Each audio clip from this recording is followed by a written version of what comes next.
ఆర్తీడ్ ఛానల్కి స్వాగతం. జై శ్రీరామ్. హర హర మహాదేవ్. ఈ కంటెంట్ మీకు నచ్చినట్లయితే లైక్ చేయండి, షేర్ చేయండి, మా ఛానల్కి సబ్స్క్రైబ్ చేసుకోండి. అలాగే పక్కనే ఉన్న బెల్ ఐకన్ నొక్కండి, నోటిఫికేషన్స్ వస్తాయి. ఇవాళ టాపిక్ ఏంటంటే మన T20 క్రికెట్ టీం దిగ్విజయంగా ఇండియాకి వచ్చింది. వస్తూనే వాళ్ళు మోదీ గారి దగ్గరికి వెళ్ళారు, ఢిల్లీలో మోదీ గారిని కలిశారు. ఆ తర్వాత బాంబే వచ్చారు. బాంబే వచ్చి ఒక సెలబ్రేషన్స్ చేసుకోవడానికి వాంఖాడే స్టేడియం మెరైన్ డ్రైవ్లో ఉన్నదానికి వెళ్ళారు. ఆ సెలబ్రేషన్స్ కోసం వీళ్ళు రాగానే కొన్ని లక్షల మంది అక్కడ క్రికెట్ ఫ్యాన్స్ వాళ్ళు ఉంటారు కదా బాంబేలో, కొన్ని లక్షలు అంటే 8 లక్షల నుంచి 10 లక్షల దాకా ఉంటారని అంచనా. వాళ్ళు వాంఖాడే స్టేడియం కెపాసిటీ 40,000 అని పెట్టారు. స్టేడియంలో ఎంతమంది పడతారో అంతమంది పెట్టారు. మిగతా వాళ్ళంతా బయట. మొత్తం మెరైన్ డ్రైవ్ ఆ ఏరియా అంతా కూడా ఒక ఒక ఫెస్టివల్ అట్మాస్ఫియర్ వచ్చేసింది. అందరూ ఎంజాయ్ చేశారు. That was great. కానీ దాన్ని చూసి కాంగ్రెస్ వాళ్ళు ఎలా రియాక్ట్ అయ్యారు, పాకిస్తాన్ వాళ్ళు ఎలా రియాక్ట్ అయ్యారు అని తెలుసుకోవాల్సిన అవసరం ఎంత. కాంగ్రెస్ పార్టీ నేతలు కొంతమంది ఒకడు ఏమంటారంటే, వీళ్ళందరూ నిరుద్యోగులే, మన ఇండియాలో నిరుద్యోగులు ఇంతమంది ఉన్నారు కనుకనే ఇలాంటి సెలబ్రేషన్స్ చేస్తున్నారు అంటారు. ఇదేంటండి, నిరుద్యోగులే క్రికెట్ ఆడతారా? క్రికెట్ ఫ్యాన్స్ ఉంటారా? మరి అయితే వీళ్ళంతా వీడికి దూరదృష్టితోటి అంటే ఒక స్కానర్ పెట్టేసి వీళ్ళందరినీ చెక్ చేసాడా?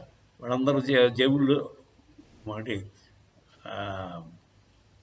ఐడి కార్డు ఉంటాయి కదా, మీరు విప్రో ఓన్ చేస్తుంటే విప్రో ఐడి కార్డు అటువంటి లేవు వీళ్ళ దగ్గర, వీళ్ళు ఖాళీగా ఉన్నారని చెప్పేసి తెలిసిపోయిందా? సరే, వాడేమో లక్కీగా ఉంది నిరుద్యోగులు అని చెప్పాడు. రాహుల్ గాంధీ అయితే వీళ్ళంతా క్యాస్ట్ కూడా, వీళ్ళందరూ హిందువుల్లో బ్రాహ్మిన్స్ బనియాలు అయిటారు వీళ్ళు, అందుకే వచ్చారు అని రాహుల్ గాంధీ తెలిసాడు.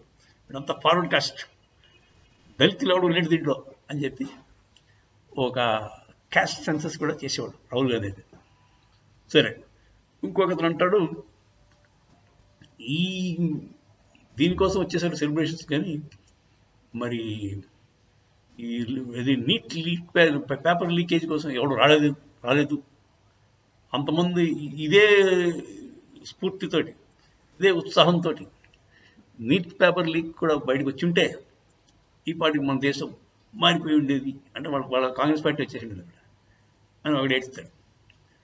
ఇంకోటి అలాగే నిరుద్యోగ సమస్యలు తీర్చడానికో లేదంటే ఇంకేదైనా ఉద్యోగం చేయడానికో వీళ్ళు బయటకు రావట్లేదు అని ఇంకోటి ఏడుస్తాడు. ఏకంగా సెలబ్రేషనే కరెక్ట్ కాదని ఒక వర్గం. అంటే యాక్చువల్గా ఇస్లాంలో ఉందండి అది. ఇస్లాంలో ఇలా పండగలు చేసుకోవడం హరాం.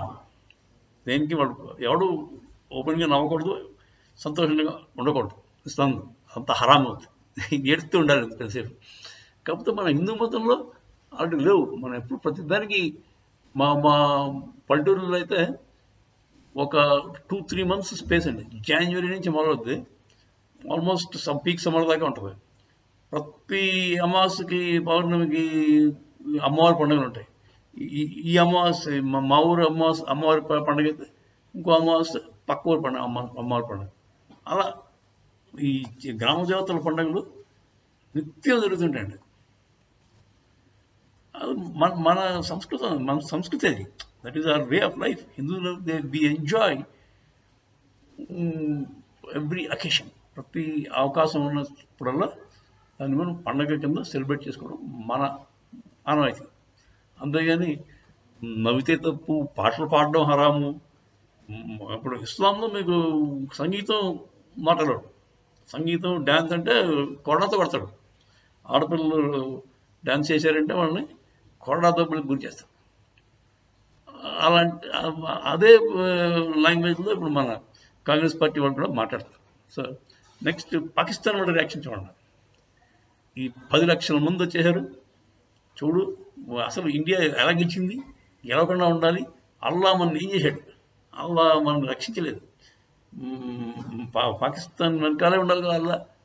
అలాంటిది అల్లా మంది పెద్ద దెబ్బేశాడు అంటూ వాడు వాపోయాడు.